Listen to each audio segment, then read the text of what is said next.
Today we gathered to honor not just one, but two new members joining the Patriots Hall of Fame. Two legends, one of course who prowled the sidelines, one that dominated out of the slot receiver position used so effectively during the Patriots dynasty. But before we kick off the program today, we'd be remiss if we didn't take just a bit of time to remember all the former Patriots who have passed away this year, including Len St. Jean, who played for the Boston and New England Patriots, tight end Don Hasselbeck, and Super Bowl 36 champion Matt Stevens. If you would please honor them for a moment with a moment of silence.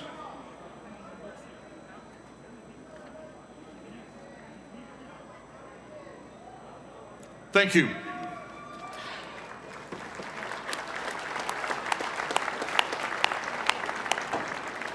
You know, back in 1993, the Patriots are coming off 4 seasons in which they won a total of 14 games, including a 2-14 season in 1992. Yeah, I remember that. But on January the 21st of 1993, something else I also remember very well, because I was out here freezing, standing in line waiting for tickets, along with many of you. Two-time Super Bowl champion head coach Bill Parcells arrived in New England and brought optimism back to our region. 4 years later, the Patriots were AFC champions and playing in the Super Bowl. Julian Edelman arrived in Foxborough in 2009 as an undersized college quarterback drafted in the 7th round out of Kent State. He was just hoping to make the team. He was willing to play any role to do so. Not only did he make the team, he made it here today to the Hall of Fame by successfully filling any and every role that came along his way.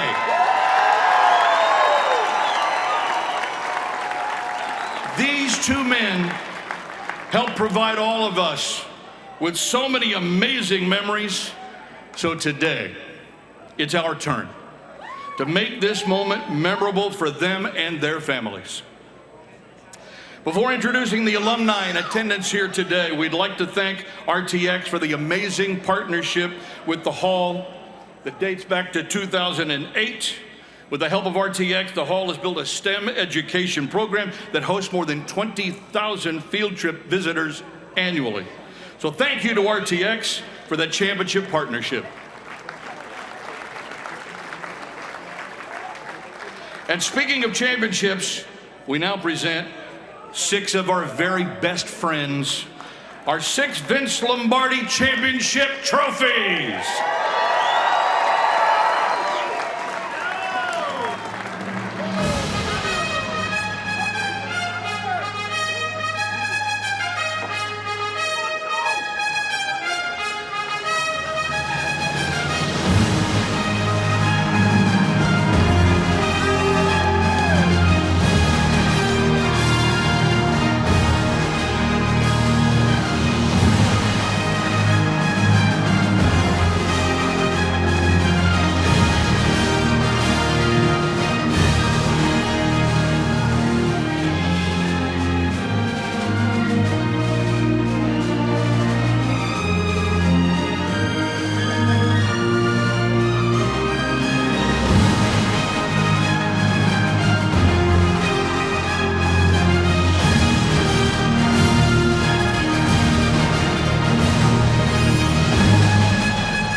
Today, we are honored to welcome back more than 50 Patriot alumni players.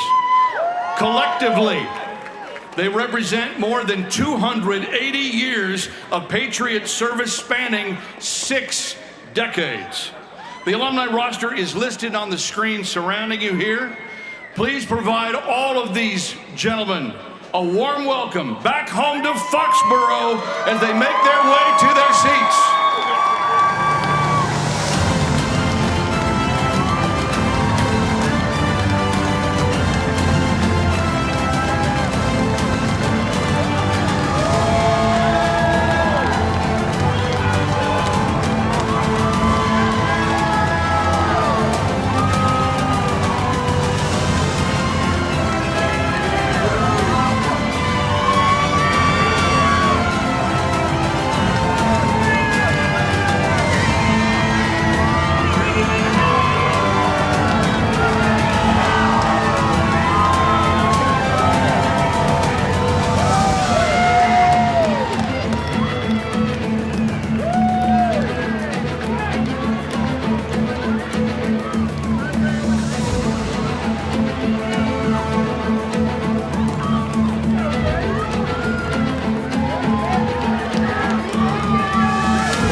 Isn't it great to see these guys back again? The years are just peeling back, aren't they? Also today, we welcome back 7 Patriot Hall of Famers. Representing his father, Patriots Hall of Fame broadcaster Gil Santos. Let's please welcome back Mark Santos. Mark, where are you?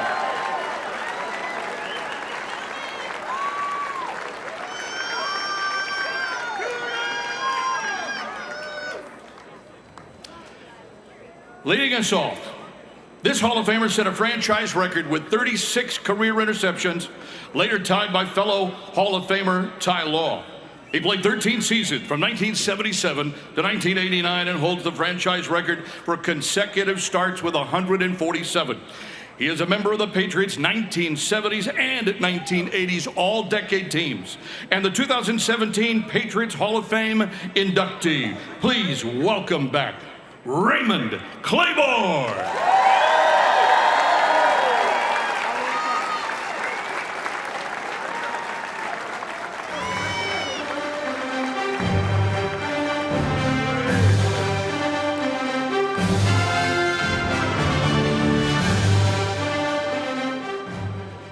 He spent 10 seasons with the Patriots and tied Raymond Claiborne for the team record with 36 career interceptions, including a franchise best 6 that were returned for touchdowns. He was a 4-time Pro Bowler as a Patriot, a 3-time Super Bowl champion. He was inducted into the Patriot Hall of Fame in 2014 and the Pro Football Hall of Fame in 2019. Ladies and gentlemen, please join me in welcoming and congratulating the one and only Ty Law.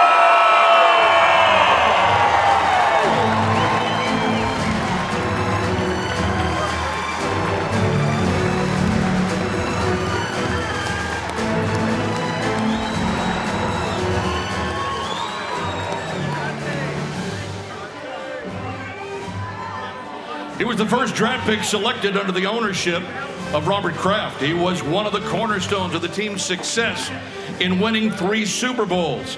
He owns the NFL record with 16 postseason sacks and set the NFL mark for most sacks in a postseason game with 4.5. Please welcome 2015 Patriot Hall of Fame inductee, Willie McGinest.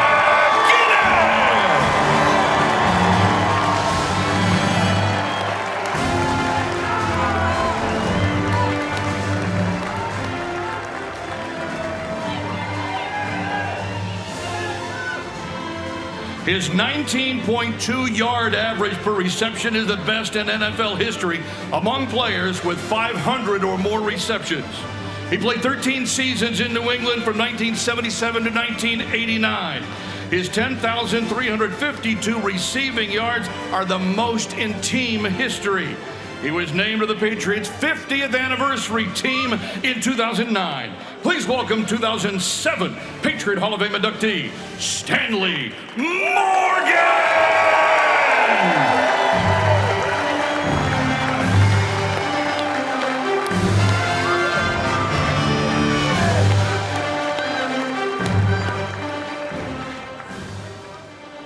He was a fixture who spent 34 seasons on the Patriots sideline while coaching along 6 different head coaches. He coached in 48 of the team's 59 playoff games, including 10 of the franchise's NFL-high 11 Super Bowl appearances and 5 of the Patriots' 6 Super Bowl championships. Please welcome 2023 Patriot Hall of Fame inductee, Dante Scarnecchia!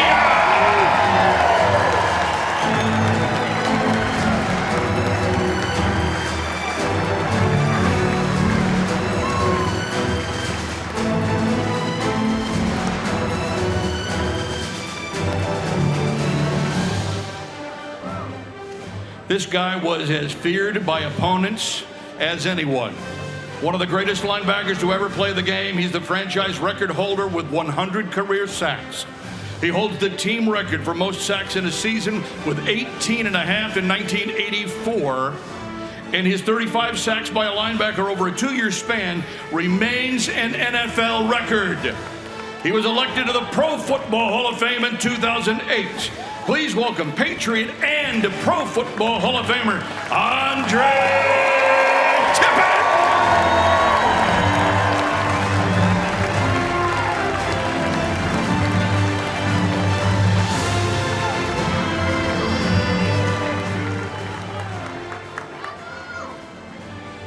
This player joined the Patriots as a free agent in 2001 and went on to become a star contributor for 3 Super Bowl championship teams. He was named to the Patriots 2000 All-Decade Team and the 50th Anniversary Team. He is currently in his first season as Patriot head coach. Welcome, 2023 Patriot Hall of Fame member, Mike Brady.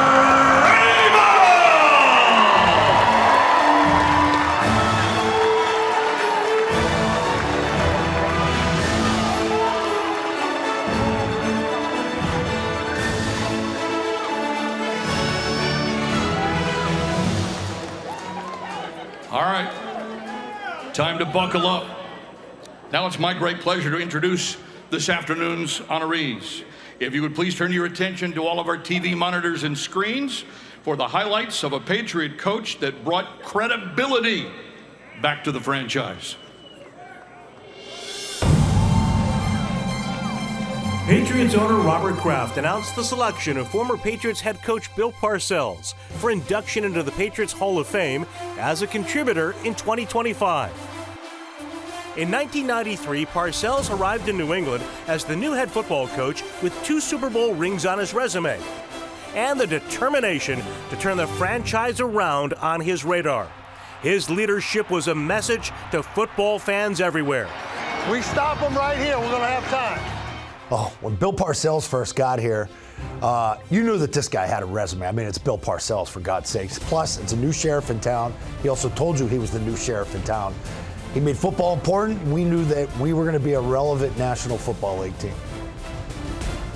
Within the first year, the Patriots showed improvement.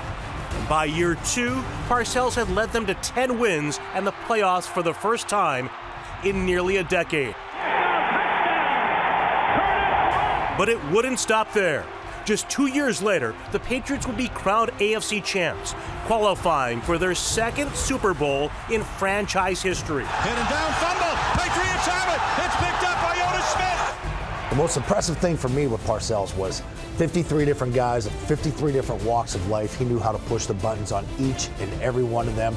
And just being prepared, like the stuff we practiced on Thursdays and Fridays, situational football, because when it came up in a game, we saw that on Thursday and Friday, so we were good. That was covered. With his unwavering personality and intensity, Parcells helped bring the Patriots back to life.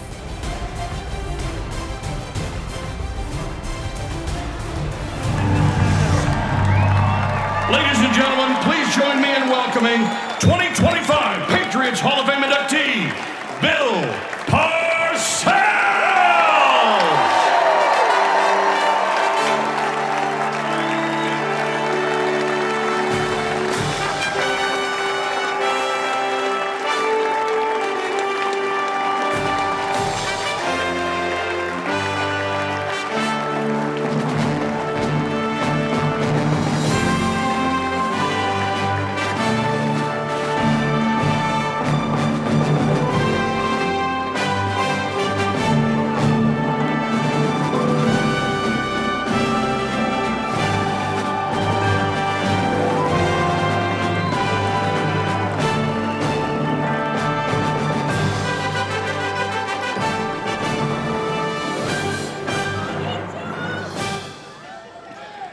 Okay, if you'll turn your attention back to the television monitors for highlights of another 2025 Patriots Hall of Fame inductee, one known for taking big hits and also making big plays.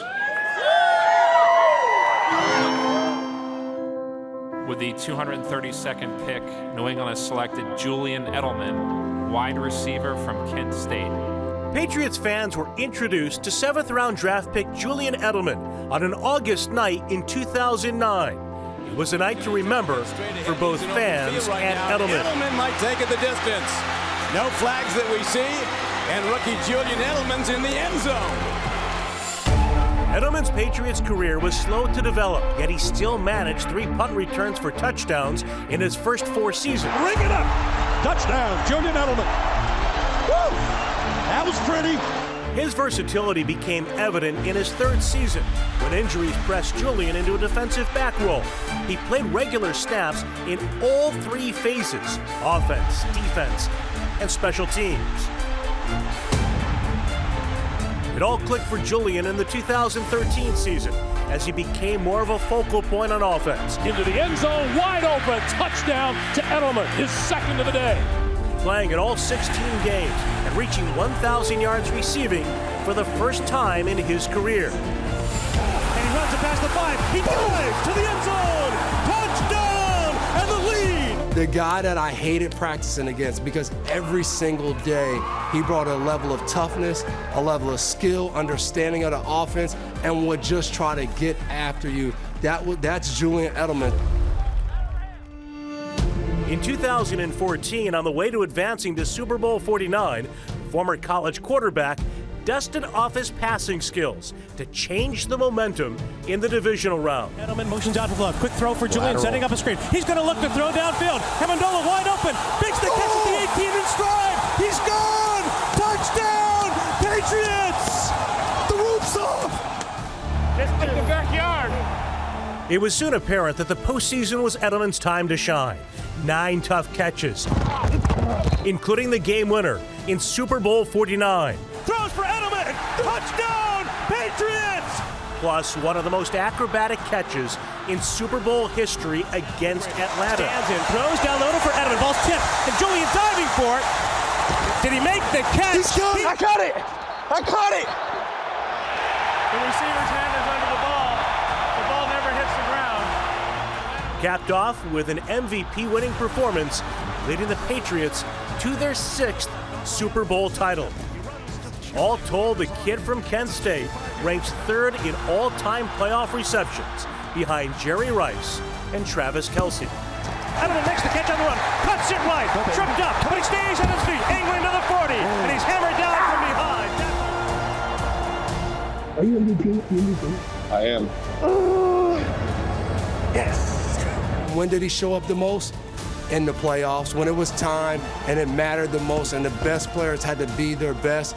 You could count on Edelman open, making catches, breaking tackles, being a guy that helped bring championships back to Foxborough.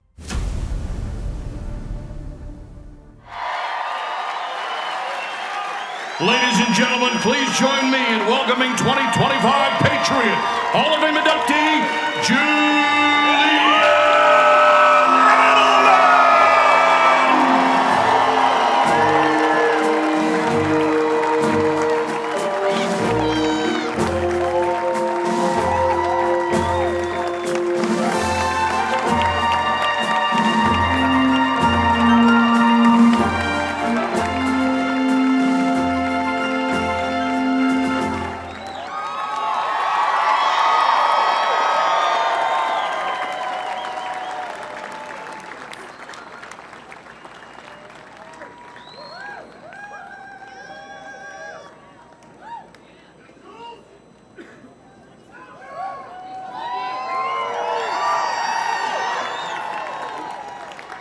You know, when he bought the New England Patriots back in 1994, he vowed to help bring a championship home to all of us. Under his ownership, Patriots have qualified for the playoffs 22 times, won 19 division titles, 10 AFC championships, and 6 Super Bowls. He has also turned Gillette Stadium into one of the world's premier sports and concert venues. It's my pleasure to introduce the chairman and CEO of the New England Patriots, Mr. Robert Kraft.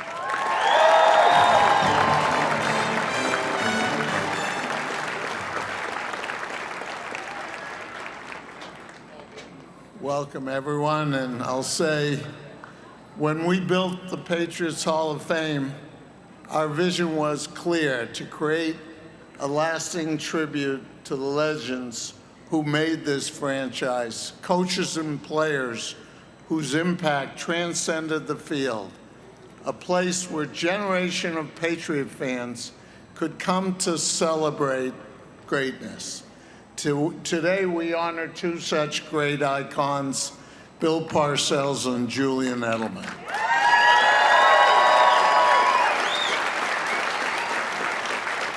Let me begin with the man who helped lay the very foundation of what the New England Patriots would become. In 1993, Bill Parcells stepped into a franchise in turmoil and gave it something desperately needed: identity, structure, and hope. He didn't just arrive in Foxborough, he stormed it. Parcells was old school, tough, uncompromising, a head coach with an iron fist, which, by the way, featured 2 Super Bowl rings. Those rings gave him instant credibility, not just in the locker room, but with the media and across all our fandom. He was a Jersey guy through and through, with a sharp wit and an even sharper tongue. His sideline fire and his ability to challenge and motivate players, often with biting humor, became legendary. He knew how to push buttons, and he loved to bust chops. In his first season, he took the 2-14 team and closed the year with a 4-game win streak, capped by a dramatic overtime victory against the Dolphins. It was the most excitement Patriot fans had felt in nearly a decade. That momentum and the belief he inspired was a major reason I made the decision to keep the team here in New England and preventing it from moving to St. Louis.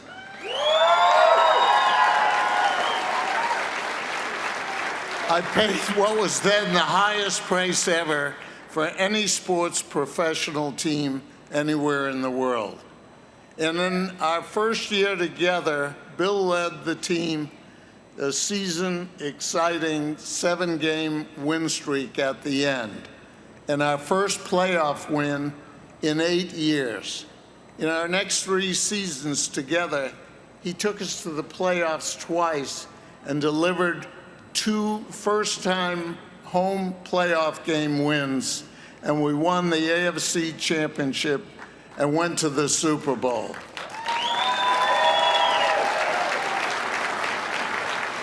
Bill made the players believe, he made the fans believe, and he made me believe. Bill built a culture. He mentored players and coaches who would go on to shape the NFL. He laid the groundwork for the dynasty that followed, guiding future Patriot Hall of Famers and instilling the values that became our identity. Over the years, we've both mellowed. We've shared laughs, rapped stories, swapped stories, and reflected on the foundation we built together. And today I want to say, thank you, Bill. Thank you for the fire. Thank you for the fight. Thank you for the foundation. And thank you for the many contributions you made to this franchise. Ladies and gentlemen, it is my great pleasure to introduce to you one of the greatest head coaches of all time, Coach Bill Parcells.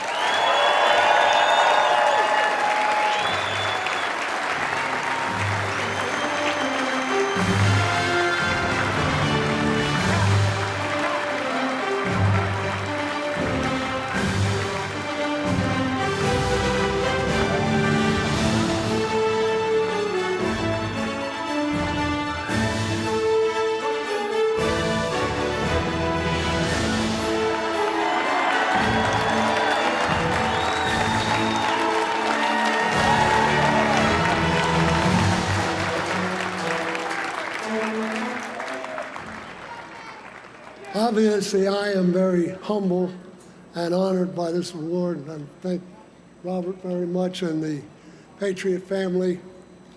You know, this is kind of melancholy for me in a couple of ways, and I want to tell you why, because I don't know whether all the fans here know, but this is where I started my professional football career. And 1980, my first year in football, I had aspired to be a pro coach for my last 5 or 6 years in college. I didn't know whether I was going to get the opportunity, but it came here. I'm an East Coast guy. I loved it. And came up, and I got to tell you, ladies and gentlemen, I couldn't have come to a better place.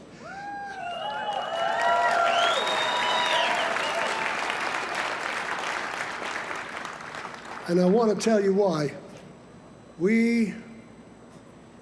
In those days, I have to tell you, we had training camp down there at Bryant College, Smithfield, Rhode Island. And I remember going down there and walking on the field for my first practice, and I walked out there about 20 minutes early. And I looked down there at my lapel on my jacket, and I was giving myself a pep talk. And I said, you know, Parcells, we're really doing this now. And we're going to find out what you got when we get started. And that was the beginning. And we had a great collection of coaches, some of the great names in pro football. Gino Capoletti, you all know, Raymond Berry, Jim Ringo. It was great.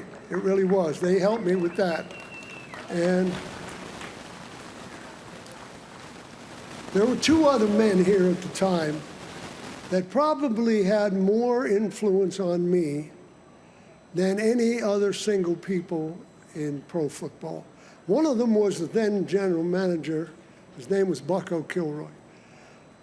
And the other was the personnel director, and his name was Mike Hollaback. I didn't know Bucko when I came here, but I knew Mike slightly from interaction in the college ranks. And I don't know why they did this, but they befriended me. I really don't know why. Here I am, just a new guy, college coach, come in here trying to keep up with the football and the systems and the new personnel and everything. And they're taking me aside during the course of that entire year. And they taught me every single aspect of personnel acquisition in the NFL. And they taught me a draft system. They taught me an evaluation system. They taught me the critical factors for every position, every player. They taught me all the trade mechanisms. And they insisted I learn it. And occasionally, they would put a test on my desk. It would have 10 questions, and I had to answer them. Or they'd put two guys' names down, and I had to write reports to them. And when the test came back, if I had an answer wrong, it had a red check on it like I was in 4th grade again. But it was invaluable. The other thing that existed down there, I just saw some of these guys here today, was the visuals of what pro players are supposed to look like. Remember, ladies and gentlemen, this is my first experience, so I'm going out there. Well, these visuals that I'm going to recite to you were the things that I used as comparisons for all future acquisitions. Now, we had two corners. One of them was here tonight, Ray Claiborne and Mike Haynes. Now, I'm going to tell you, those guys would be stars in the NFL today. They would. Every time I was looking at a corner, I was on film or wherever I was evaluating them, I'm comparing them to Claiborne and Haynes. Then we had prototype linemen, John Hanna, Pete Brock. Every time I look at offensive linemen, I'm comparing them to Brock. Prototype tight ends, Russ Francis and Don Hasselbeck. First of the big block, speed down the field, receiving tight ends. We had two of them here. So those were my points of comparison. And I took them with me wherever I went, and I followed through all the way with that. So this place has a place in my heart. It always will. We sometimes reflect on things, and you wish you would have done things a little differently. Well, when I come back here and I see this, I wish I would have done things a little differently. But as we got going,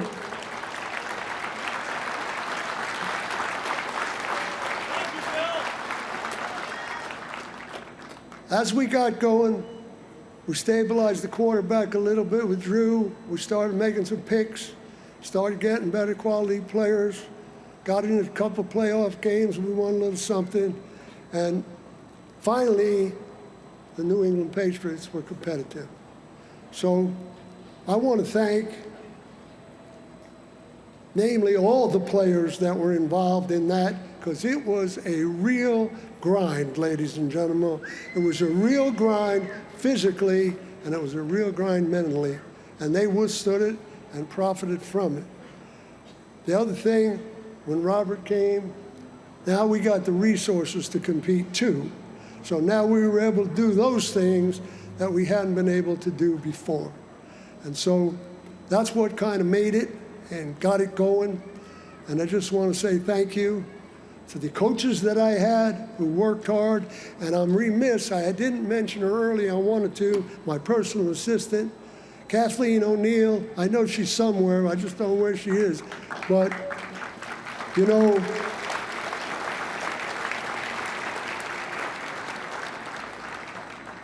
she wasn't there for a lot of dinners at home with her husband. She was banging it out with us during the week. And then the other woman I wanted to mention, longtime friend of mine, this woman has devoted her entire working life to this franchise. Her name's Nancy Meyer, and I want to tell you, she is a true Patriot. I want to congratulate Julian. I told you I wish I could have got my hands on you, buddy. We had some fun. So I say thank you. I'm humble and I'm honored, and I appreciate everything you guys have done.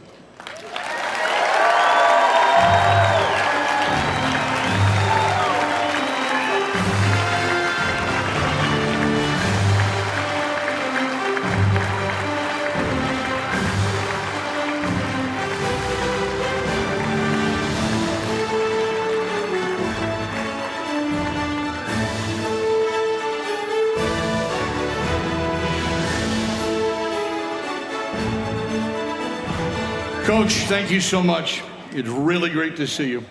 Thank you for being with us. Congratulations. At this time, please give a warm welcome as I welcome to the stage and to our interview chairs, Willie McGinest, Ted Johnson, Dante Scarnecchia with the radio voice of the Patriots, Bob Socci, and Coach Parcells.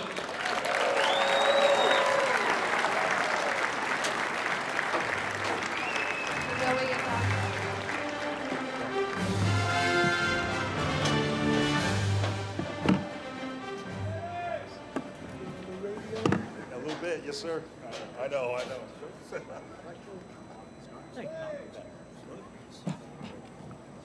Thank you, John, and thank you, everyone. We have with us two of the building blocks defensively from those Parcells years. Of course, Dante Scarnecchia, whose career spans so many head coaches and so much success for this franchise, and the newly enshrined head coach in the Hall of Fame, Coach Bill Parcells. And Bill, you mentioned getting Drew #1 pick overall when you took over. The team had been the worst in the league. You started getting players like these guys, good ones. How did you get them to believe? You know, I don't know that there's any single mechanism that you use to do that. You just got to be yourself, and you've got to gain their trust. And if you gain their trust, they believe in what you're trying to do.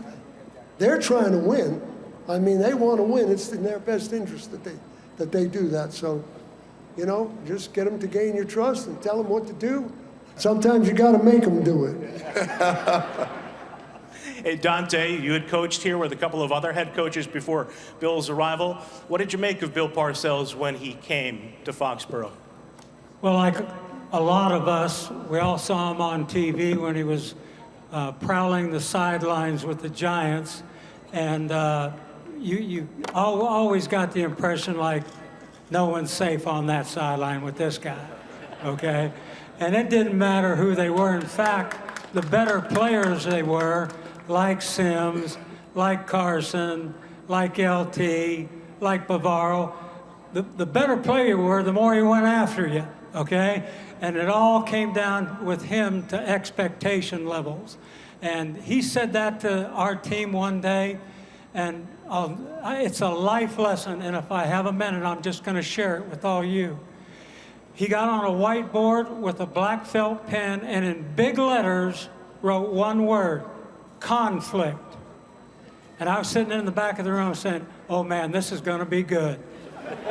And so here's what he said. He goes, fellas, conflict is a byproduct of one of two things.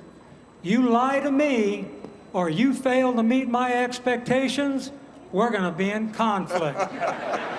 But wait a minute. This shows, the next thing he said shows you the wisdom of this guy. And he said, it works both ways. If I lie to you or I fail to meet your expectations, then you have a right to be in conflict with me. And if you think about that, what an amazing way to have relationships with people. Don't lie and do everything you can to meet their expectations. And that's what he strived to do with all the team and all the players he ever coached. And Coach, that's a life lesson. I've never forgotten it. I taught it to my kids, my grandkids, and every player I coached after you left. Would you teach it to McGinest? Well, let's pick up on that right there, Willie. You come in a 4th pick overall in the draft from Southern California. You come to New England. I don't know if you ever fell in conflict with Coach Parcells, but what do you think of those words, and how much do they resonate with you all these years later? I think they resonate not only with me, but just his style, his personality, and throughout the team. And you asked the question, how do we buy in? Well, it was tough love. And everybody who've either coached or played under Parcells will tell you it was tough love, and he kicked our ass. He did. And I was comfortable with it because that's the environment I had come from. But the way he related to every single player and the way he treated every single player was fair. It didn't matter if you was the first pick or you was an undrafted free agent. Everybody was treated the same. Everybody had the same respect, and everybody was held accountable. So I think when you're drafted, and I always say he gave birth to my career and taught me what football was really about, because it was tough, it was physical, it was mental, it was being held accountable. You got to have thick skin, couldn't be thin skin. It's football, but he taught you the game in a tough, loving manner. And I think that's something that I carried from my first year all the way throughout my career. This is the way football is supposed to be, and this is the way it's supposed to be taught, and this is the way it's supposed to be played. Daddy, you came here from Colorado right after Ty Law and Curtis Martin were picked in the same draft. How much will you attest to what Willie just said, and how much does that tough love continue in a lot of ways in your life and help shape you today? Absolutely. No, Willie's dead on when he says that. That was coached to a T. Tough but fair. Always very, very fair. And what I appreciated about Coach Parcells, and not every coach is wired this way, but this is a style that I really resonated with and just really connected with, and that was the fact that Coach Parcells had an emotional investment in seeing his guys do well. You know, if there was a term that people used back then called, you've a Parcells guy, and it was from his time with New York, and you wanted to be a Parcells guy, and that was kind of that was what motivated you as a player when you were coached by Coach Parcells. And so you really just didn't want to let him down because he spent time with you. We used to We used to practice about an 8-minute drive from here, and there were some fields next to an old abandoned mental state hospital, right? Yeah, and so it was a short drive from the stadium. We had to go to practice every day, obviously, and Coach Parcells was always bumming rides off of people, especially to get back to the stadium. And so you always felt lucky if you ever had the opportunity to get asked for a ride back to the stadium from Coach Parcells, 'cause for that 6 minutes. You got his undivided attention, and he would connect with you on a level that, let's face it, pro sports, not every coach did, but he took the time to do that with his guys, and I always appreciated and loved that about him. He was his way of connecting with players was unmatched from any coach I've ever seen, and I'll tell you what, he goes on to coach for another team. Whenever you played those teams, you wanted to play a great game because you wanted to show Coach that he made the right decision in drafting you. So I sign off on everything Willie said. Tough love, but fair, and always had an emotional investment in seeing his guys do well, and that's been a lot to us. Coach, what does that mean to you?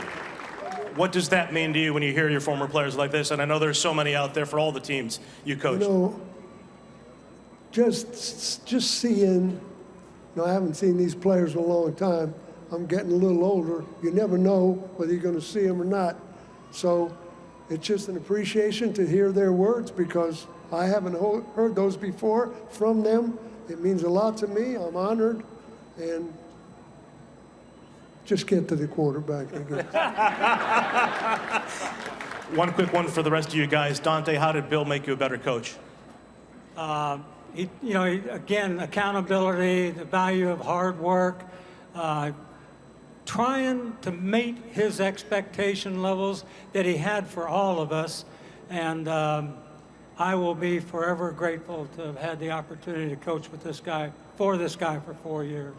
Daddy Willie, as much as you can recall, given the audience today, favorite story of Coach Parcells and you? Any of those interactions on the sideline? I was hoping you would ask, Bob. All right, this is my. Get ready, Coach. Willie Mack, you'll remember this. A lot of people might forget this game, but there was a game that we played. It was the last regular season game in 1996. We played the New York Giants in the Meadowlands, and we were 10-5 going into this last game. Now, we had already clinched a berth in the playoffs that year. We were a wild card team at that point, but we had a chance, if we beat the Giants in that last regular season game, to get a bye week going into the playoffs, which, as all Pats fans know, that bye week helps us out, doesn't it? So that was an important game for us to win. Well, we go into that game, and after the first half, we're down 22-0. We're getting our butts kicked, okay, up and down. Just did no show to start that game. And it was the best non-speech I've ever heard a coach give. And what happens is usually before you go out to play the second half, we all get together as a team and the head coach has some words for you. And Coach Parcells, he comes up to all of us and he looks at all of us throughout the room with a hard stare. He shakes his head in disgust, turns and walks out the door. He doesn't say one word. The second half, we don't give up 1 point in the second half, and we win on the last play of the game, a pass to Ben Coates at the 2-yard line who gets pushed in, and we win the game 23-22. And that gave us that bye, and that was what helped propel us to the Super Bowl that year. That was the best non-speech I've ever heard. And that's an example of the motivational powers that Coach Parcells has. And Willie?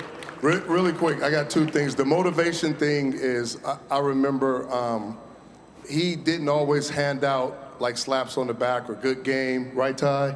Or Ted, or you did a great job, or whatever the case may be. So I think I had 3 or 4 games where I had one good game, nothing. He walked by in the stretch line, how you doing, whatever. Another good game. I had 3 or 4 on the fourth game that I was just tearing things up. He comes over and he says, McGinest, he says, finally starting to play.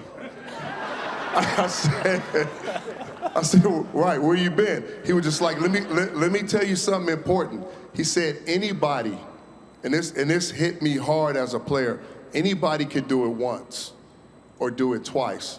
The great players, they do it all the time.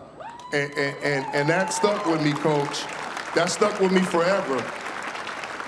And for all the other players here, you understand what that means. And this is what this place has been built from ownership all the way down. The consistency, always getting better, always finding ways to get better. Don't take time to pat yourself on the back, because there's always more work to do, and there's always room to develop and get better. Now, here is my life-changing NFL moment. My rookie year, we used to have practices, and not those practices they have now, real practices. 2-a-days, full pads, right, Marty? Preach. Marty? Marty Moore knows. Marty Moore knows. Max, you know. Max, Scott, real practices, full pads. Ty, what was it, 12, 13 practices in a row? In a row, full pads, 2-a-days, in the heat, goal line, half line, full line, everything. All right? He looked at everybody and he said, and I know you remember this phrase, there is no light at the end of the tunnel. At the end of the tunnel. So I'm a rookie, and the rookies had to do special teams, you had to do your reps on defense, you had to do everything. This is the first practice after like the 10th practice. I go into a full body breakdown. Jim, you know how this goes. Cramping, all those different things. My body breaks down. After the first practice, the van comes, they take me to the hospital. I'm in IVs, air conditioned, the nice white sheets is cool. I'm like, great, I don't have to go to practice. I'm done for the day. He's getting on my, you know what, nerves. He was in my ear all practice. Here comes the ball boy. After about an hour, he wakes me up. My pads, everything is on the side of the bed. It's on the side of the bed. I thought I was done for the day. He says, Coach Parcells is expecting you at the second practice. I get unhooked from the IV. I'm like, is he serious? Like, do I really, like, you got the right guy. Like, you saw what happened to me. Like, you guys had to literally pick me up, drive me to the hospital. I put on my stuff, I come to practice, I think I'm gonna be on the sideline or whatever. He's like, Willie, hurry up and get in the stretch line. He walks by and he said, did you think that you wasn't gonna have to practice for the second practice?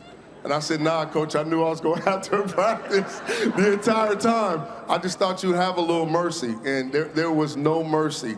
But what it taught me was, no matter what you go through on this football field, no matter what happens with your brothers or whatever, to always continue to fight, to never give up. And that's why they call him Winter Bill, because we went hard all summer, we went hard all year long, we were physical, and when teams start to wear down, that toughness in us always kicked up, and we started to win all our games. You won a lot of them. Willie, Ted, Dante, Coach, thank you so much. Glad you guys get back to your seats. I'll take that, Coach. And we'll welcome up another special guest, the president of the Kraft Group, Jonathan Kraft. Thanks. That was pretty good. I hadn't heard that Willie story before. Anyhow, look, we're all gathered here today to celebrate two iconic members of the Patriot family. One, a head coach who, as you just heard, came in with the highest expectations, and he delivered on them. He brought us back to relevancy. And the other, a player that arrived with no expectations at all. Julian walked into Foxborough without any fanfare. All he had was a 7th-round draft card, a quarterback's resume from Kent State, a chip on his shoulder as big as Gillette Stadium, and he had an out-of-this-world work ethic and motivation instilled in him by his father, Frank.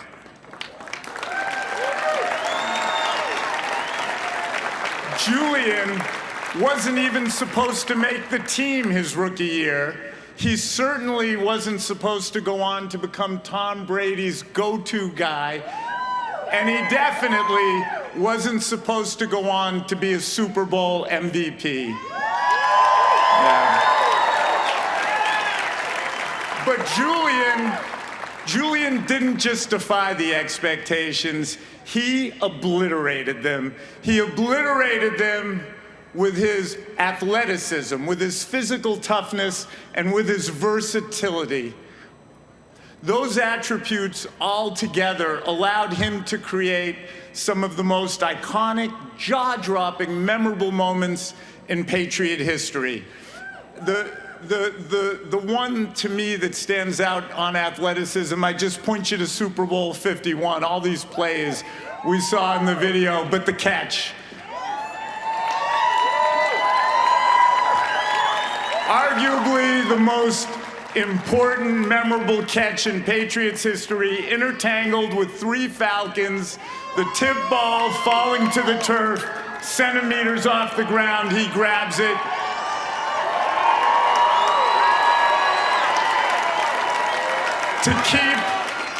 To keep the game-tying drive alive with a little over 2 minutes to go. And the play that really embodies his physical toughness to me took place 2 years earlier, almost very similar situation. Super Bowl 49, about 10 minutes to go in the game. We're down 10 points. We're deep in our own end. It's 3rd and 14.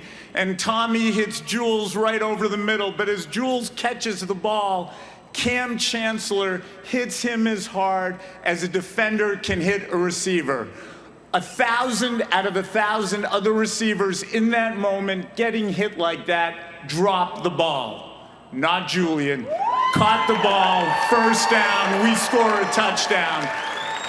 And his versatility was defined just 3 weeks earlier. We saw the play on the video, but 3 weeks earlier in the divisional game against the Ravens, we're down 7 in the 3rd quarter. He throws a dime of a touchdown pass to Danny Amendola.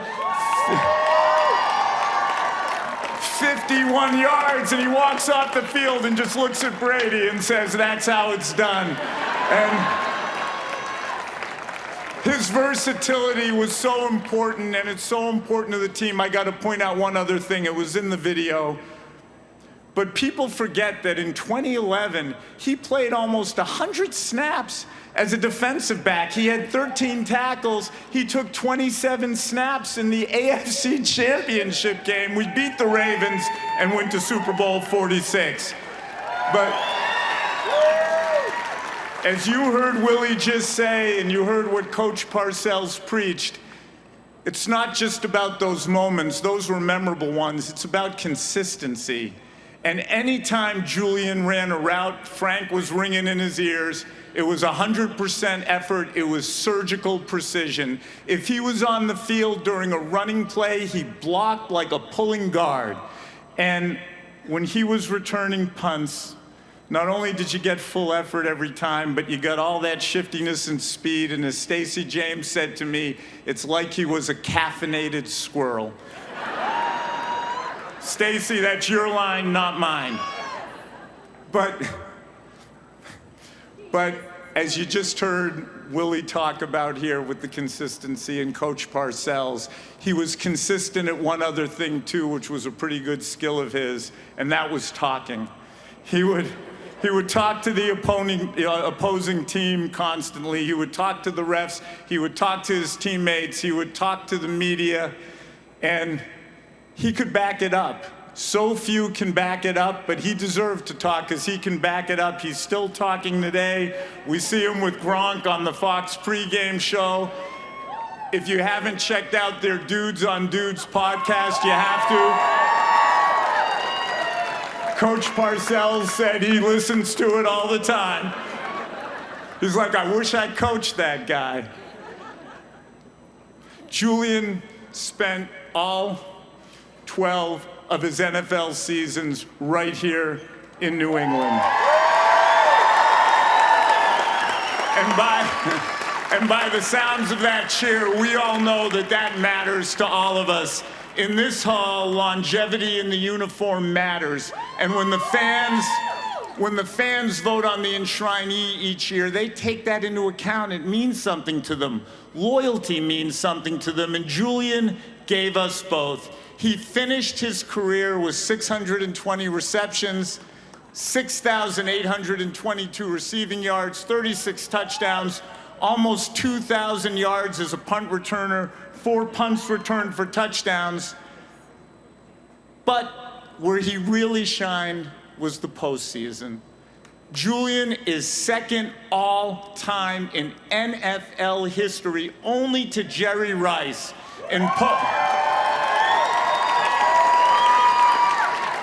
postseason receptions and receiving yards. He won 3 Super Bowls. He has 3 rings. He led our team in receiving yards in 2 of them. He won Super Bowl MVP. He was the Super Bowl MVP in Super Bowl 53. Julian, you weren't just clutch. You were chaos in cleats. On third, that was Stacy too. Stacy gave me that one. I don't take credit. I'm not creative. On third down, when everybody in the stadium knew where the ball was going, all the defenders, he still made the play. He made 4th down comebacks look like routine dramas, and he made every kid in New England believe that it was about heart over height, it was about hustle over hype, and that being underestimated fuels greatness. Julian, ladies and gentlemen, it's my honor to present the 37th member of the Hall of Fame, Julian Edelman.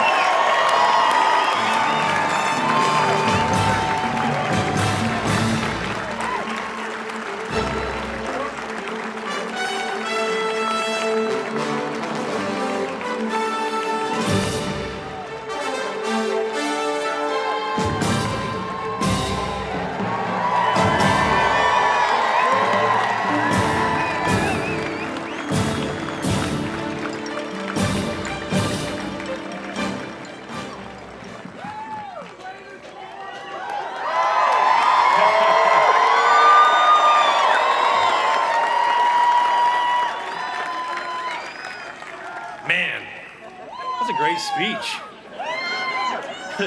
a great speech, and it's honestly an honor to be on this stage with Coach Parcells and the other Hall of Fame inductees. First off, I just want to take a second here. I mean, look around. Foxborough, Gillette Stadium, this place is huge. The fans, my family sitting right here in the front row. Hey, baby girl. To be standing up here today, being inducted into the Patriots Hall of Fame, is pretty surreal. I stand before you in a red jacket with the honor of being enshrined forever. But for years, I would drive up to this building, this stadium, praying it wouldn't be my last. There was so much uncertainty that comes into a late round pick chasing his dream to be in this league. I came here a NorCal kid who played college football in Northeast Ohio, not knowing what position I'd play, certainly not knowing what my future held. And I literally had to Google where Foxborough was.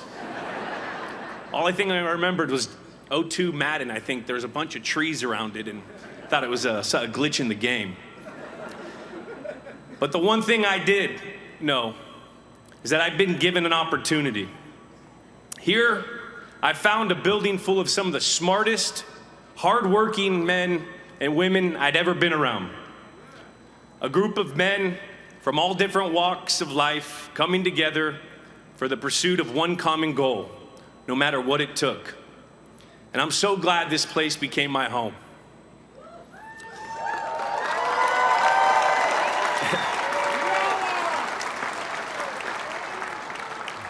To stand here now, knowing I'm forever part of this organization's history, is the ultimate honor. And first, I want to thank the Kraft family. RKK, I can still remember like it was yesterday, one of our first team meetings with you in there. You said the only way you were going to be able to buy this team, your wife said, Myra, Miss Kraft, which I got to meet her and be around her for my first few years. You said she was going to make you have to make an impact on the community. And that's what you did. So thank you, Mr. Kraft, for all the wisdom that you gave me in the building, outside the building. I love going over our faith of Judaism together. And thank you for believing in me, for creating a culture where someone like me could find a role and thrive. You built something special here, something that goes up beyond wins and losses. It's about family and it's about community.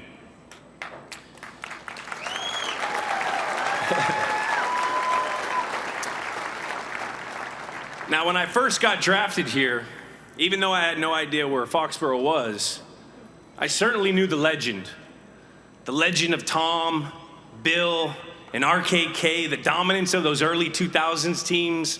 There was an aura around this organization, so I was excited for my opportunity. Walking in on my first day of rookie minicamp, I knew it was going to be an extreme challenge to make this team. Then the big dogs showed up. Tom made it look so easy. I remember the first time I saw him throw a ball, I was like, holy smokes. Suddenly my switch from QB to receiver seemed like a great decision. And then I saw Randy Moss on the other end of that throw. You guys are cheering. I was cheering in practice. It was like poetry in motion. I knew I had a lot to learn. But luckily, I had an incredible support system around me. Mentors and coaches who love to do exactly that, coach you and coach you hard. Those first few years, I knew my place. Be seen, not heard. I learned how to write an insane amount of notes, ask questions. I had a lot of mental reps, didn't play a lot, and definitely learned to not interrupt Randy Moss while he was talking to his mother on the phone. I was a sponge. I absorbed everything I could, and I never stopped in my 12 years. In those 12 years here, I was fortunate enough to play in some incredible games, be part of some big moments. Everyone wants to talk about the catch, or Malcolm's interception in that Super Bowl, or the Super Bowl MVP, and I'll never forget any of those, but those moments go by so fast. What I truly cherish are the countless hours we put in to make those moments happen. For example, before every day, every practice, I used to have to get my hand-eye coordination going, and I'd do these ball drills. It started with the wall, a bucket of different colored tennis balls, and someone throwing to me. Now, it sounds simple enough. You know, I had to get my focus right. I had real bad ADD. And I also needed to learn how to create a routine. That's what I saw from all the great guys. They had great routines. But I was really particular with these drills, so I would put together a combine. And I would pull people from the equipment staff, the training staff, the weight staff, the offensive assistants, anyone that had any kind of athletic ability in their background, and I'd run them through a series of drills to see who threw the best ball. Of course, right? So I got to shout out my guys, Double J's, Jimmy Neutron, Bobby Balls, Wally, Frank Ross, and countless other guys. I love you guys. I spent a lot of time with those guys at 5 a.m. in the morning or 8 o'clock at night after practice. Anytime I needed to get my confidence, those guys were always there.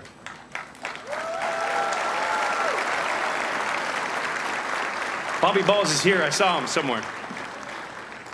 You know, they love to work, and I love to work.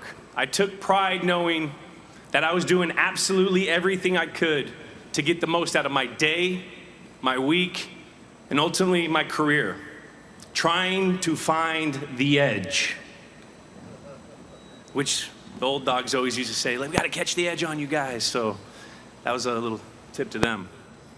Playing in the National Football League is a dream for every football player, no matter who drafts you. But there is something special about New England. What makes this place so special and so great is how much everyone here cares. Not just the players, coaches, and the front office. I mean everyone. You heard Coach Parcells bring up Nancy. From the trainers, Jim Whalen, to the Nancys in the building, to the trainers like Joe V, Jim Whalen, the nutritionist Ted, our security guards, our lunch ladies, everyone in the hallways, we all knew we were part of something bigger. And everyone did their job and they did it well.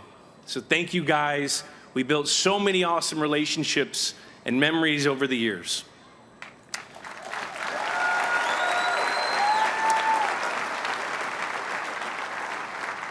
And I know I wasn't the easiest person to be around all the time, but I knew without everyone buying in behind the scenes, this whole thing never happens. And none of this ever happens without my support system.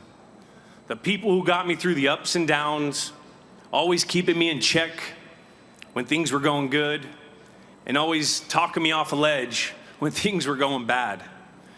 My agents, Don, Steve, Carter, and Chantal, you guys believed in me first. You took a shot on a kid who wasn't even supposed to be drafted, and you showed me the way. And I always remember that. I mean, I remember going on visits. I always had to wear my suit because Don said, hey, this is a job interview. You got to look like you're going in for a job. So I appreciate you guys. I love you. To my friends, all my friends from back home, LA, Josh, Jeff, Eric, Texas, Lisa, Boston. I have so many new friends here. New York, you always had my back. Having a great group of friends along the way makes the journey so much better. So thank you all. And especially Kurt, my boy Kurt. You stuck around with me from the days of catching balls and shagging balls in Redwood City, Red Morton Park, all the way to Super Bowl parades down Boylston Street. I couldn't have done without you, bro. I appreciate you. At its core, football is the ultimate team game. 11 guys doing their jobs for 5 seconds at a time, 50 to 70 plays, 110 in Super Bowl 51 or something like that. And I mean, if one guy messes up, it could be a colossal disaster. Just like in life, nothing in the game of football is achievable alone. And on this team, we only cared about one stat and one stat only: the win-loss column. First, like any good receiver, I gotta give a shout out to my quarterback, the hand that feeds you, right? TB12.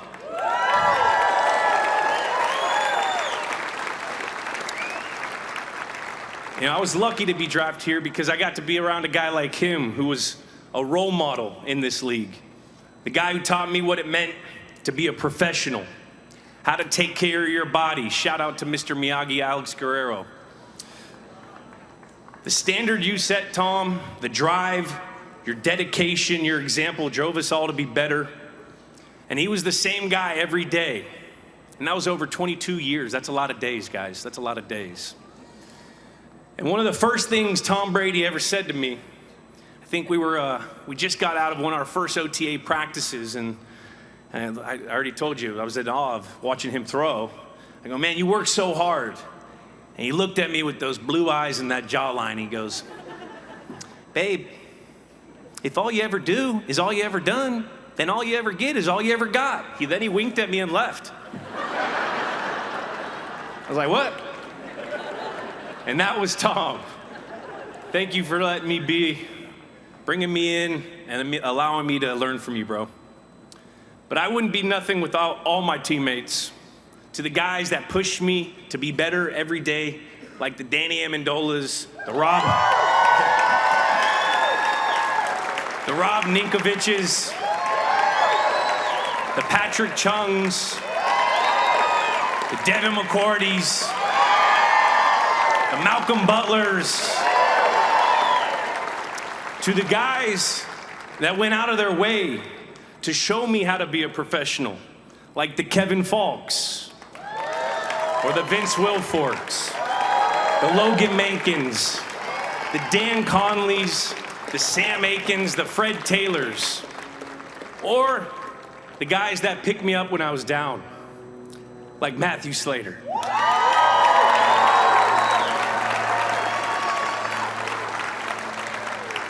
Slate was always there. We lived together for 4 or 5 years, like a college frat house, pizza boxes as furniture. And we would both have to go to these 6 a.m. Scotty O'Brien pre-meetings to go over the special teams meetings before the meetings. So we would go over punt return, kickoff return, field goal block. Didn't matter if we were on it, we were there. And that created a lasting friendship, a brotherhood.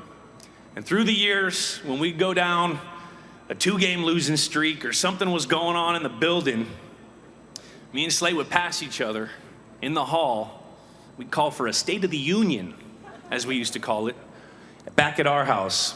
And it was a way for us to express the stress that playing in New England caused. It was a way for us to vocalize our fears that the sky was falling, which it almost never was. But it was always good to have a person you could talk to that knows exactly what you are going through. Brother for life, man. You're a brother for life. I love you, Slate.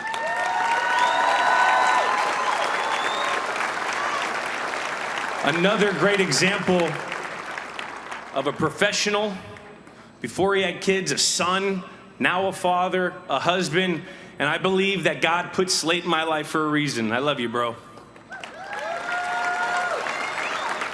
Now, over my career, I played with thousands of players, so if I forget you, I am sorry, but it was my job to go across the middle every Sunday and dig out that force.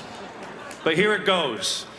Here's a couple. Gronk, he was such an inspiration. Gronk was such an inspiration on how he enjoyed football, his genuineness. And that, I mean, it was insane. Danny Amendola.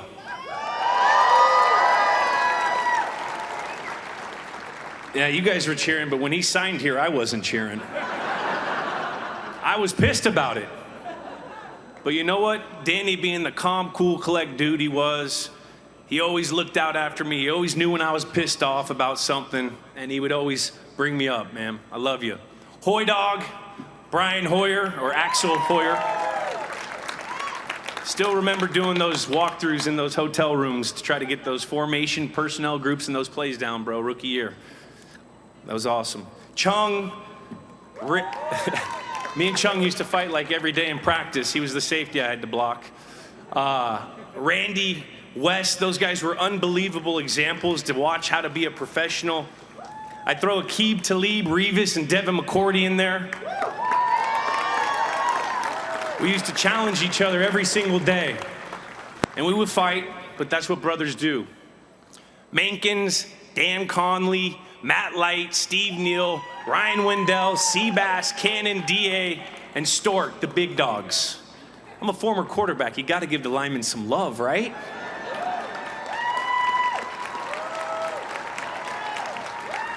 And I'm also a smart guy that loves food, and they always had the best Thanksgivings. And also Sam Aiken, he was a special teams captain my rookie year. He gave us a lot of knowledge on how to create value to be able to stick on a team. And there's countless guys. These are just the few that I love. And what a team really does, it makes you hold yourself to a higher standard than you ever thought was possible. Because you didn't want to be the guy to let the guys down. And speaking of people who are easily let down, I also want to thank my coaches. My professional coaches. They were tough, high standard here.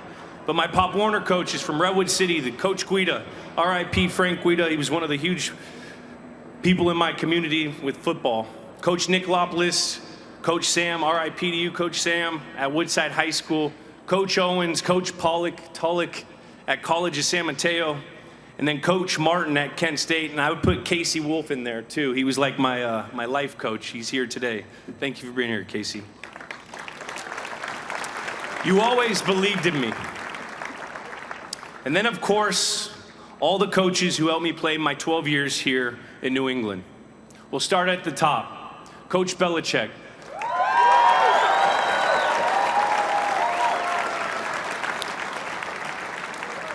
Now, Coach Parcells, I didn't play for you, so I'm sorry about this. But he's one of the greatest coaches that I've ever had. I lived in constant fear of Coach, and still kind of do. But I can't thank him enough for giving me an opportunity. Your coaching was tough, it was hard, it was honest. And sometimes we didn't understand why we were doing what we were doing, but it always seemed to pay off. Now, Coach Belichick used to say, to improve, you can't just work hard. You need to find a peer or a coach, ask them how to get better, they will specify it, and then you work hard on those specifics, and that's how you improve. I took that to heart. It sounds so simple, but I found out it was. Thanks, Coach.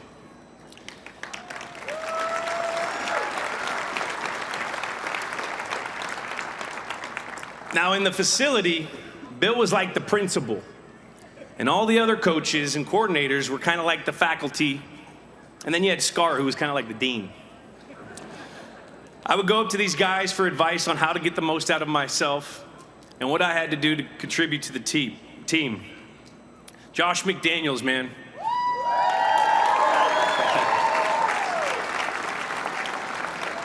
When you got here, you believed in me. You gave me opportunity, you developed me, and I love you to death for that. Coach Scarnecchio. Now, Coach Scar wasn't my coach, but he had an unbelievable way of bringing the guys up in the littlest way in an environment that didn't really give compliments. I can specifically remember on a 4th and 2 play against Indianapolis Colts, we had a schemed up reverse. Do you remember this, Coach? Yeah, well, we had this schemed up reverse and we got blown up, but I somehow got the first down. And I don't think we played a very good game, so we won the game, but it wasn't like a win. And I remember, I was kind of down on myself for some of the other things I did in that game. I was walking through the hall. I remember Coach Scar came up to me and he goes, we're sure lucky to have you. And that went so far. I appreciate that, Coach.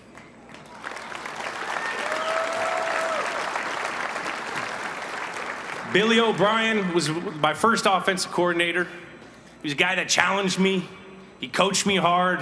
He's here today. He's Boston College head coach. Let's go, BC. Let's go, BC. I love you to death. Matty P, Scotty O, Coach Fears, and the list goes on. There's so many. But I'll tell you a little story about my pre-draft process. The first person I met from the Patriots was running backs coach Ivan Fears.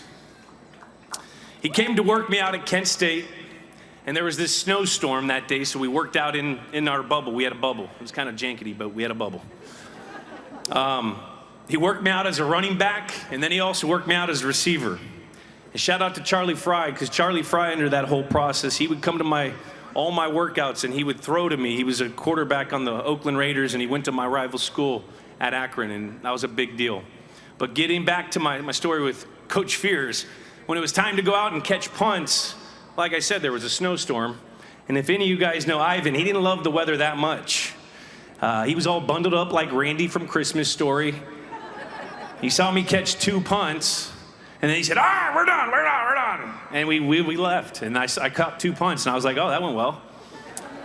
And we always had a special relationship because of that. He was the first person I got to meet from this organization, and I love Coach Fears.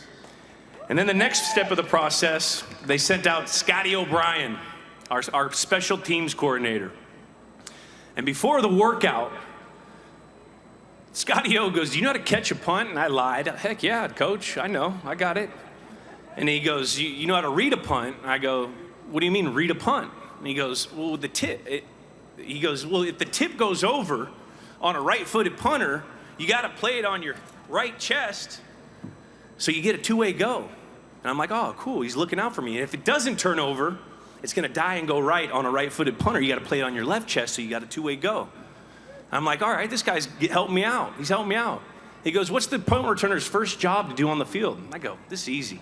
You got to look at the wind. He goes, no, you don't. What are we doing? What are we doing? You got to count the players on the field to be legal, blubs. Nice. And that was Scotty O summed up in a sentence. We spent so much time, like I said, me and Matthew, with Scott O'Brien the first few years of my career. We learned everything from his TI-83 investments that he made a boatload of money on. We were not making a lot of money at that time. We found out his dad was Jack Dempsey's boxing trainer. And me and Slate used to sit under this cigar, a big old cigar. And Scotty O, every time he would look at it, he goes, "We're going to smoke that thing after we win a Super Bowl." And we did. And we did.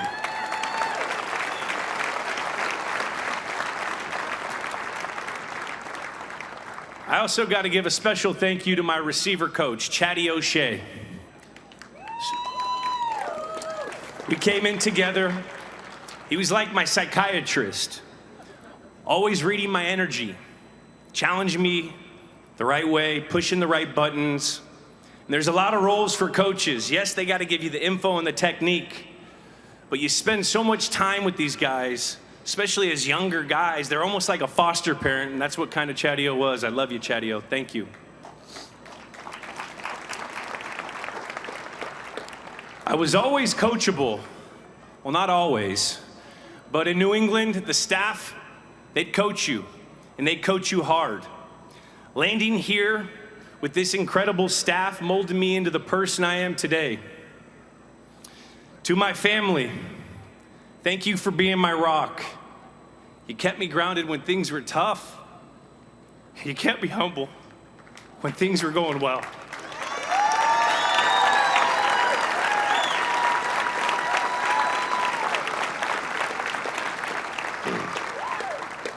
My older brother, Jason, thank you for beating me up.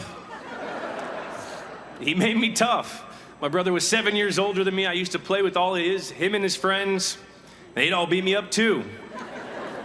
And it made me fearless. Anytime a guy was 2 feet taller than me, I was never scared of him because of that. And I probably deserved all those beat-ups. But I love you, and thank you, bro. My sister, Nicole, thank you for thank you for all your love and support. You were always there. Whether Dad was throwing me batting practice and you were shagging the balls, or whether you were on first base while I was at short throwing you were always there, and you did it with a smile on your face. And congratulations to the new addition to our family, baby Colette. She just had a baby.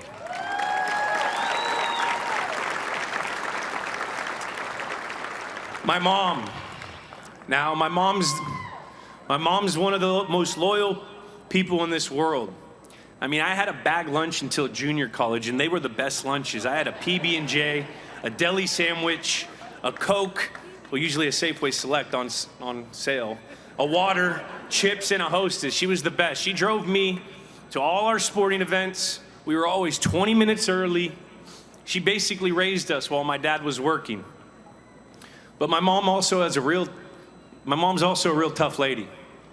My dad's mom, my grandma used to say, that lady's meaner than a two-headed rattlesnake. And trust me, if you got in between my mom and her family, you better watch out. And honestly, that was me on the field, Mom. Your fire was me in between the lines, and I love you. I love you more than anything.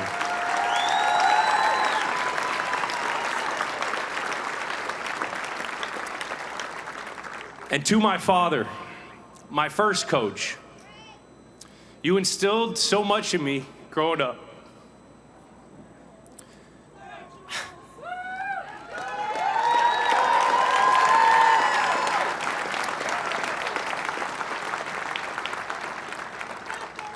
But most importantly, you instilled work ethic. The idea that nothing in life is given to you or fair, and all you can worry about is what's on your plate that day. You preach, do the little things, and focus on what you can control. And that's something I lived by.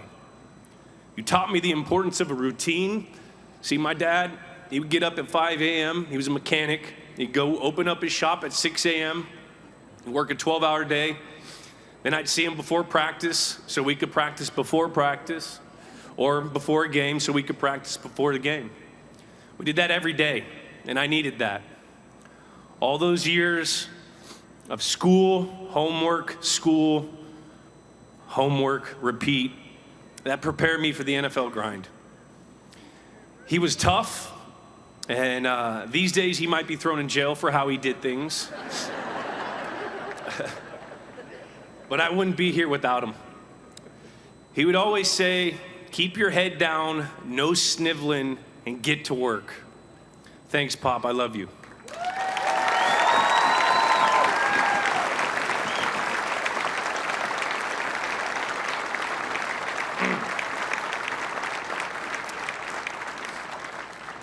And to my lily bug,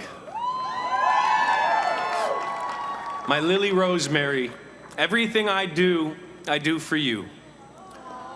I hope you understand why Dad's always working so hard, always beat up, always sore. It was for moments like this to show you that if you commit to something and give 100%, there's nothing you can't do. Focus and attitude. Focus and attitude, right?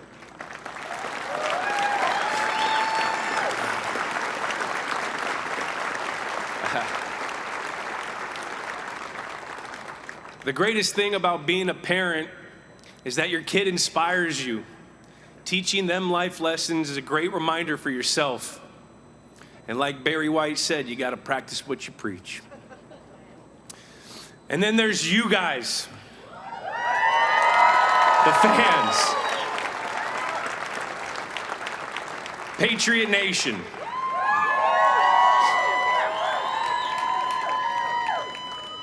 From the freezing cold nights to the rainy afternoons, you showed up. And you give us some boo birds every once in a while if we deserved it. But you believed in us, and you believed in me. I wasn't the flashiest player, but you embraced me for who I was. A grinder, a fighter, a guy who tried to leave it out on the field every Sunday. Now, New England was the perfect fit for my mentality. A hard-working region that puts heart and toughness above all. And your support meant more than you'll ever know. So thank you.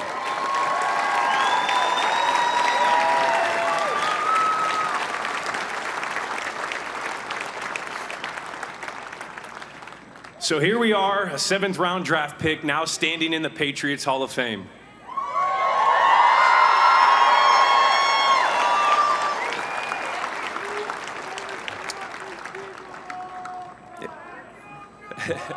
You know, if that doesn't tell you something about what's possible, I don't know what will. We love you too! I love you guys too. And to all the young bucks out there, don't let anyone tell you what you can or cannot be. Don't let where you start dictate where you finish. For me, when things would start to seem impossible, memorizing a playbook, rehabbing from an injury, trying to get a call back from Tom Brady, I would remember what my dad used to tell me as a little boy. He would say, son, life is simple, but hard. Meaning it's simple knowing what you have to do. We all know what we have to do to be a better teacher, to be a better parent, to be a better person, to be a better worker, be a better student. But actually doing it is the hard part. I'll always be proud to say I'm a New England Patriot.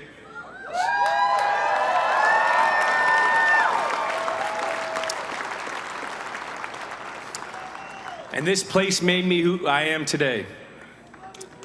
And now, to be part of its history is the greatest honor of my career.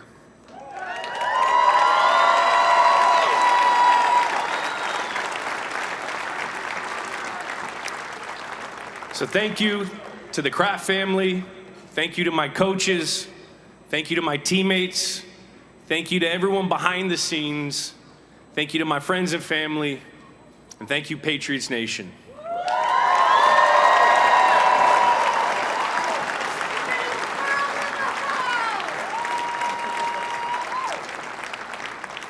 And thank you to football for giving me a life I could never have dreamed of.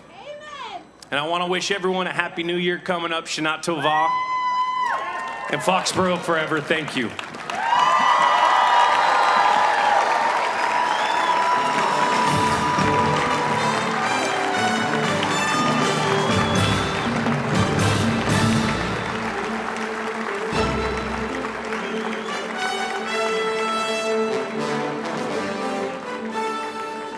Julian, thank you. And if you'll have a seat here momentarily, we'd like to welcome former teammates and coaches Danny Amendola, Josh McDaniels, Bill O'Brien, and Matthew Slater to the stage. While we also hear from a couple of guys that Julian just mentioned, some of his former teammates. Julian, congratulations on being inducted into the Patriots Hall of Fame. Such a well-deserved honor, and honestly, there's nobody who is more deserving and who embodies what it means to be a Patriot more than you. The toughness, the competitiveness, the relentless drive you brought every day to work, and everybody saw the catches on Sundays, but what I got to see were all the hours that nobody else did, all the late nights, the film sessions, all the things we did in Montana, in Brookline, the practices you pushed through. Most people couldn't. That's why you became the player that you were, and that's why you have that red jacket and you're standing there today. You weren't the biggest, you weren't the fastest, but nobody was tougher. Nobody was more dependable, and nobody came through in the clutch when it mattered the most more than you. Some of my favorite memories on the field was throwing the ball to you, Jules, in the biggest games with everything on the line. And we built an incredible bond through those battles, and for all the championships we brought all the way home back to New England. So tonight, you get to enjoy the moment. It's your night, and you've earned every bit of it, but you know the drill. Tomorrow, it's back to work. Now that we're on the same team at Fox, I want to keep seeing the same effort you gave me all those years. I love you, Jules. I'm so proud of you. I wish I could be there with you tonight, but it's an incredible honor. Nobody deserves it more. I love you, and I'm proud of you. What's up, Patriot fans? I am so sorry that I couldn't be there today to celebrate my guy, Julian, in person. I wanted to send a message to say a huge congratulations on being inducted into the Patriots Hall of Fame. Jules, a.k.a. the Squirrel, you are so deserving of this honor as one of the fiercest competitors and most clutch performers I have ever played with. You showed up when it mattered most, made the impossible catches, took the hardest hits, and kept getting up. Nothing kept you down. You helped define what it meant to be a Patriot. Toughness, resilience, and a relentless drive to win, and always with a chip on your shoulder, buddy. Thank you for making all those big plays that led to us winning 3 Super Bowls together. Thank you for all the special memories, and thank you for continuing to be a great friend and always being you, kid. Celebrate hard for me today. Congratulations again, and go Pats. And always remember, Jules, you taught me this quote. Tough times don't last, but tough people do. And you define that, Jules. Love you, buddy. All right, let's welcome former Patriots offensive coordinator, current BC Eagle head coach Bill O'Brien, Matthew Slater, playoff Danny Amendola, current Patriots offensive coordinator Josh McDaniels, and of course, Julian Edelman. So Tom's taking your calls these days. How does it make you feel? You know, the guy gives me video messages. Can't call my phone. I just talked to him. That was awesome to hear that from him. He was the leader. You know, everyone always wants to talk about the Patriot way, and I always like to define it like this. The coaches were like Congress that would make the laws, and the players were like the guys that enforced them. So to hear that from the ultimate leader is an honor.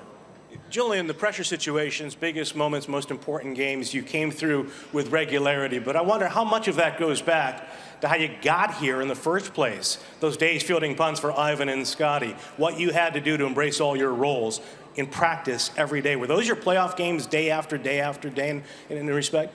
You know what? I thought I was getting cut until like my 5th year, every day. And that's how high-stress environment practice was. The practices here were like mini games. That's what Scotty O used to call them. He goes, these are mini games. And that's how all the guys took it. So when we got to Sunday, Tom would always say, we got the answers to the test. We just got to go do it now because our practices were so hard. And that's what you leaned on through all the moments. Anytime I felt like I wasn't as confident as I needed to be, I'd go catch some balls. I would go do something. I would try to catch an edge. Billy, you were the OC, as Julian said when he got here. You get a quarterback from Kent State. He's proven he can catch punts. He proved in day one in the preseason that he could return them. What did it take to become a wide receiver, particularly that position, all the intricacies of playing the slot position, from where he started to where he ended?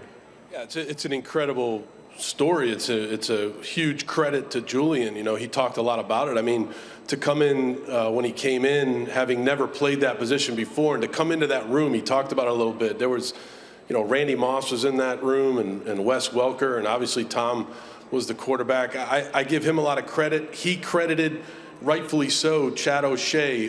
Nick Caserio was another guy that spent a lot of time with him when he first came here. And I can remember him, I said this earlier to him, he was a guy that never got down. He got very frustrated. He was frustrated when he couldn't, you know, maybe get it the exact way that it was supposed to be.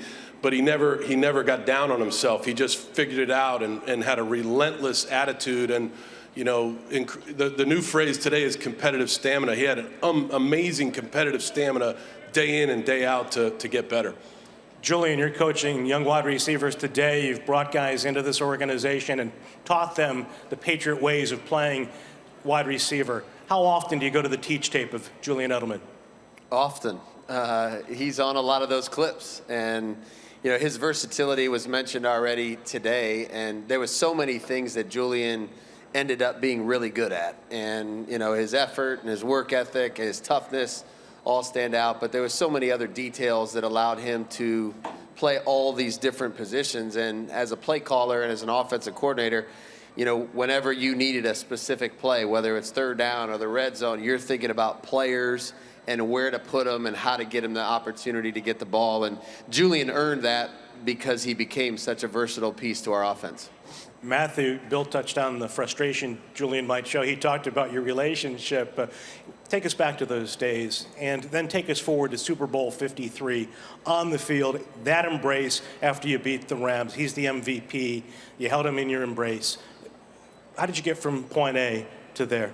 Yeah, well, let me say how incredibly proud of Julian that I am. To be able to witness his entire professional journey is one of the highlights of my professional career. So to see him come in when he was Julian Edelman, now he's JE11, and to see that transformation was incredible. And there's one thing I'll say about Julian's career: nothing was given to him. He had to fight and claw for everything that he achieved in this league. He committed himself to the process. He showed a level of toughness that elevated our entire team, and it made everyone around him better.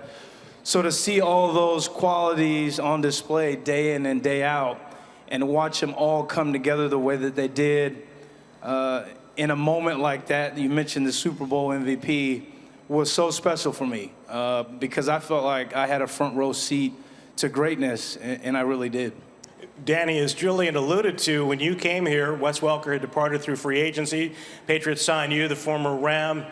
You guys wind up being linked to so many incredible moments on the field. The comeback in the fourth quarter against the Seahawks, the game against the Ravens, that pass play, etc. How did you develop such a great relationship? How did he push you to make you better? You know, his relentless attitude to prepare well in the off season, during the season. You know, I met Julian when we were 24 years old. We were training in LA together. I was playing for the St. Louis Rams at the time, and he was part of this organization. You know, we'd push each other in the off season training. We'd root for each other during, you know, our independent seasons. And then I remember having a vivid phone call with Julian one time when my contract was coming up, and I was like, what if we played it. What if we played in the same offense? Would you think they'd be able to guard both of us? And he'd be like, nah, I don't know, Bubs. Yeah, I mean, he's like, there's only one ball, you know. But I knew for a fact that if we got to play together, we could compete, we could push each other to get better every single day, and ultimately, we put a great product on the field, and that's what he did. Josh, how'd you do it with these two guys?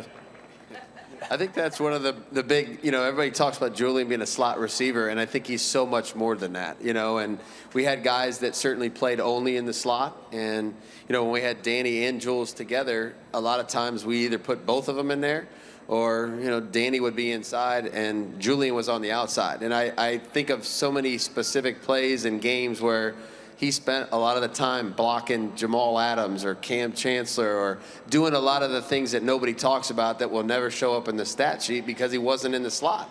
He was on the front side of the play and at the point of attack. So you find ways to put great players on the field and try to do the best things with them, and these two certainly deserved it. Hey, Bill, you had to face him too as the head coach of the Houston Texans in some of those big playoff moments. What did you tell your team about Julian, and in Danny's case too, the two of them together? Yeah, I mean, you better be ready to go. I mean, we faced them here in a playoff game. I forget what year it was, 18 or 17 or 18. We had a good team. But, they had an incredible team. And those two guys, the competitiveness that they had on the field, and when plays would happen on our sideline, there would be some chatter back and forth, which was all in good fun. But, it was just, you always had to remind your team that it was every play. Like, you could never take a play off when you were playing these guys, that offense, this team, especially in this building, really anywhere, that you had to play every single play. You had to defend every blade of grass when you played these guys. Lots been said by Julian and about him. Matthew and Danny, I'll leave the last question for both of you. What can you tell us? Got a good story about Julian Edelman that captures him, friend, teammate, that you can share with us, maybe that we haven't heard yet? Well, I don't think I can share any of them. There are children here today. But on a serious note, and as I get older, I'm soft now. I'm down there tearing up and everything. But people used to ask us all the time. They still do. How in the world did the two of you live together? Like, if you know me and you know him, it doesn't add up. And they used to call us the odd couple. And for me, it is proof of a couple of things. In life, I think there's one thing we all share, and that's humanity. We all have the same need and want to be loved, to be respected, to be seen for who we truly are. And with us, we found common ground. And that's the thing I'm most proud of.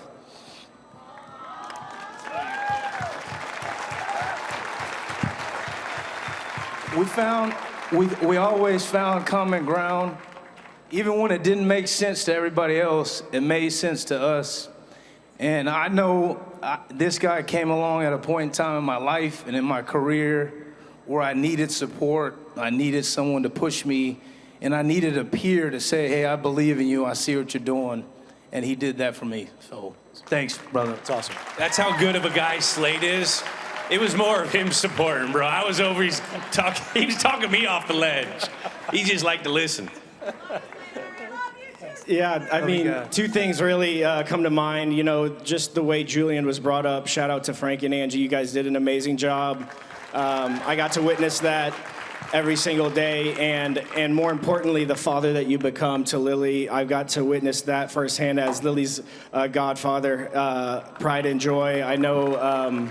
I know you're obviously a great football player, and we see highlights of that, but to witness you firsthand as a great father is what's most important, and I appreciate that from you as your friend. So my favorite story with Jules, though, it's halftime. We're playing in Houston, Super Bowl 51, I think, Coach. Julian's shirt always comes off, like whatever, I don't know, whatever we're doing, his shirt's usually coming off. So he's walking around. We're getting the break speed off us at this point. We're down by 1 million points, and Julian's walking around and he's saying, "It's gonna be a hell of a story. it's going to be a hell of a story. And I just want to say, Julian Edelman, congratulations entering the Patriots Hall of Fame. It is, in fact, one hell of a story. I think it's a perfect way to end it. Hey, Bill, thanks so much. All the best to the Eagles rest of the season.